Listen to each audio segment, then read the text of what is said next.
ഇമാം മുസ്ലിം റഹ്മത്തുള്ളാഹി അലൈഹി സുഫിയാൻ ഇബ്നു അബ്ദില്ല റളിയല്ലാഹു അൻഹുവിൽ നിന്ന് ഉദ്ധരിക്കുന്നതാണ്.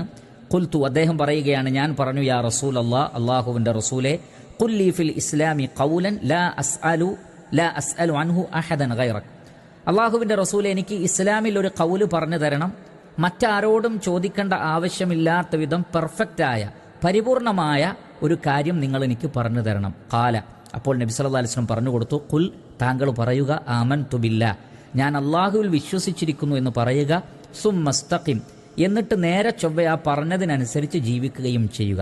പ്രിയപ്പെട്ട സഹോദരങ്ങളെ, അല്ലാഹുവിൽ വിശ്വസിക്കുകയും തൗഹീദ് അംഗീകരിക്കുകയും വിശ്വാസകാര്യങ്ങൾ പഠിച്ച് മനസ്സിലാക്കുകയും ചെയ്താൽ പിന്നെ അതനുസരിച്ചുള്ള കർമ്മങ്ങൾ മരണം വരെ നിലനിർത്തി വ്യതിചലിച്ചു പോവാതെ ജീവിക്കലാണ് ഏറ്റവും വലിയ ഖൈർ.